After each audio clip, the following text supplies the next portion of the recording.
Hey, welcome back to the Big Rand Show. As always, thank you for joining me.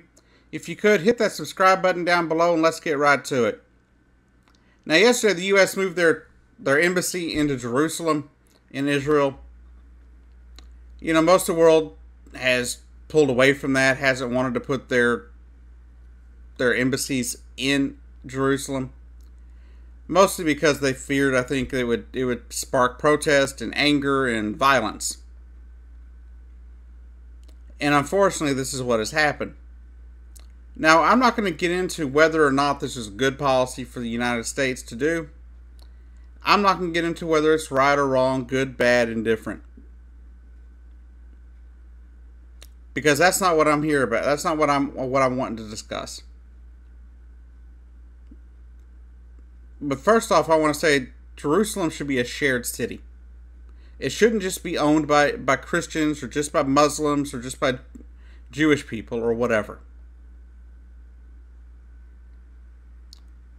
This city plays a huge role in all three of the major world religions. In all three of them. I think the amazing thing we could do if we all work together is we could have a huge area where people could actually come visit and follow their religion and follow and look at the historical area and places for their religion. But the problem is religion doesn't allow for that. Religion doesn't allow for you to be peaceful with other religions, it doesn't seem. Maybe I'm wrong. But I have seen nowhere where multiple religions are around each other hardly, where they survive in peace. There's always some kind of fighting somewhere. Whether it be, radicals coming into Europe and killing people, or us going to the Middle East and killing people. For some reason, people believe so firmly in their religions that they are willing to kill people, harm people for those religions. If we would get past that, if we get past the anger and whatever hate people have for each other's religions, and just understand that we're all human, just trying to get through this thing called life, just trying to get to, as many view it, the promised land. We shouldn't be sitting here fighting each other. We should be here lifting each other up, helping each other. Instead, we're doing things to spark violence and spark more hate. And I don't understand why we do it. Yesterday, while they were making this announcement, you had Benjamin Netanyahu, Ivanka Trump, Jared Kushner, all smiles and cheery-eyed. When not too far away, there was death and murder. There was death and violence and injuries. Why? Because Palestinians were protesting the move. They were unarmed, most of them. Sure, some were throwing rocks. But it is really the proportionate response to someone throwing rocks at you to fire live rounds into their body? Is that really legitimate? Somebody was some of them tore down a fence between Gaza and Israel because Israel had shut off their ability to move. And those people were met with gunfire as well. Now, the U.S. government and Israelis want to sit there and tell you that, that was Hamas killing those people. No, it wasn't. It was Israeli soldiers. Now, I support the existence of Israel. I fully support its existence. But when you come to killing innocent people who are simply protesting a move that they don't like, that's wrong. That move of our embassy. We're a nation of free speech. We are a nation that allows people to protest. And if they get violent, yes, we arrest them. We don't kill them. So in this instance, Israel is completely in the wrong. I don't give a damn where our embassy is. I don't care whether people like it or not. That's not what I'm here to discuss. The fact is, they are murdering people simply for protesting a move they don't like. I don't care if they tore down your little fence. I don't care if they threw rocks at you from 100 feet away.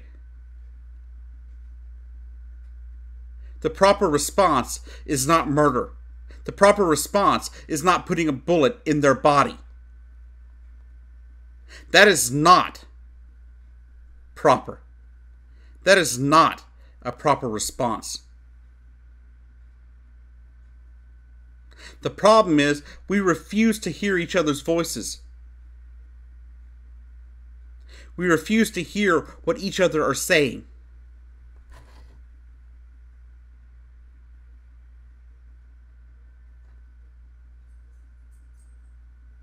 I personally support a two-state solution in Israel, with Jerusalem as a shared capital.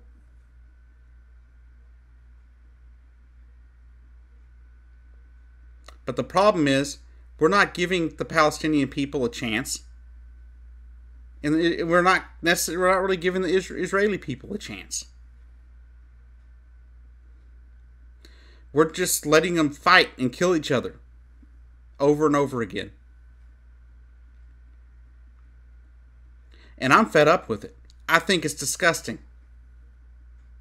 I think both sides have a lot of blame, but this time around, I have to place the blame on Benjamin Netanyahu in Israel.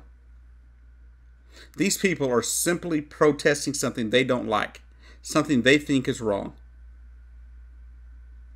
And like I said, I'm not going to discuss whether or not it is or is not. It's what they view it as. And they're protesting. But I'll tell you this, these people should not be being murdered for protesting a decision like this.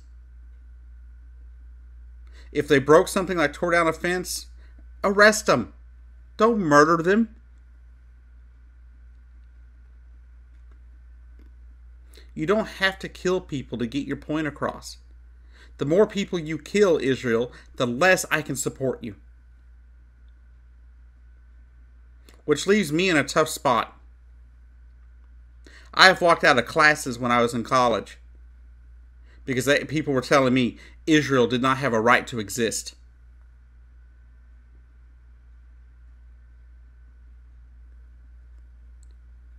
I have supported Israel to no end in my adult life.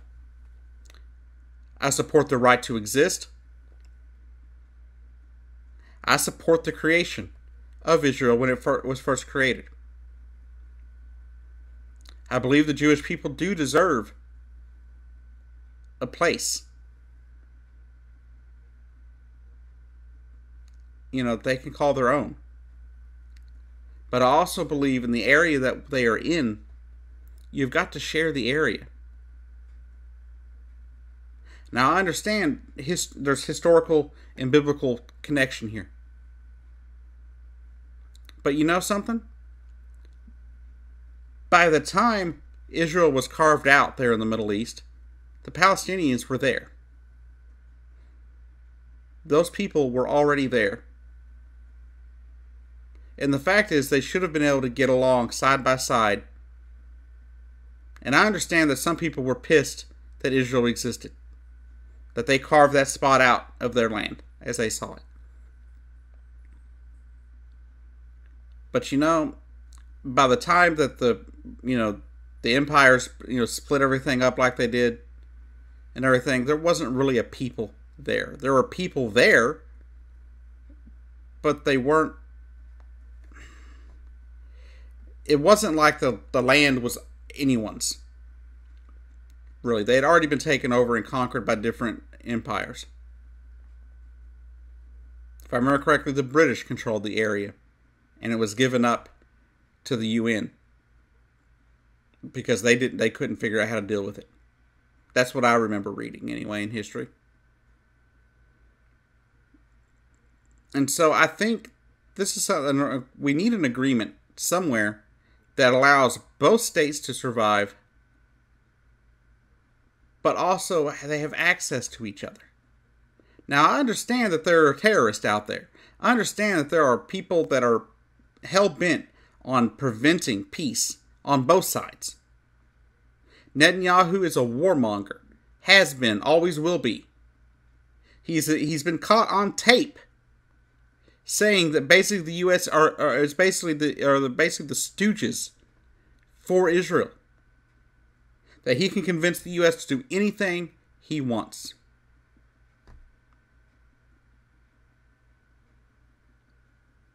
And then on the other side, you have Hamas. You know, Hamas does all sorts of things. They send people over to do bombings. They fire rockets, into Israel. And then Israel responds, and they try to play, and Hamas tries to play the sympathy card like, oh, we're innocent. No. But in this instance, Israel is killing innocent people. They're not giving a proportionate response to what they're facing. And that's just wrong. And you can disagree if you want. Leave your comments down below. But I believe Israel needs to back off. Or they need to go with non-lethal ways of dispersing the crowd. Murder is not going to solve the problem. The more people you murder, the more people you're going to anger, and the bigger the problem's going to be. And Israel is not in a situation right now because of their own actions. They're not in a situation where they really need to be fighting multiple groups of people. They pissed off the Palestinians. They were mad at the U.S. Now they're pissed off at Israel because you murdered their people. 57 of them at last count. Or was it 58? It could have been 56. Somewhere between 56 to 60, I know that much. And these people are dead. They'll never go back to their family. And all they were doing was protesting something they didn't like. They are protesting a move by a nation whose one of its founding beliefs is freedom of speech, freedom of assembly, freedom to protest. Now, I understand some people broke their fences. They're fences. Fences are not worth a human life. I don't think they should have been breaking the fences because they knew that it could draw this kind of thing. But at the same time, they shouldn't have been murdered for it. They weren't firing firearms at people. They weren't stabbing anybody. They were throwing rocks, some of them, towards Israeli positions. But the fact is, those people were 100+ feet away. Their rocks weren't going to cause any damage. There's no reason for them to be gunned down for it. Maybe they could have used something else, tear gas, or maybe, something like that. Or maybe they could have used rubber bullets. They didn't have to murder these people. I've been your host, Jacob Keck. This has been The Big Ranch Show. And I really don't know what to say. I can't believe that we allow this to happen. I can't believe that in a world in 2018, we are still fighting this ridiculous war between the Jewish faith and the Muslim faith and Christianity.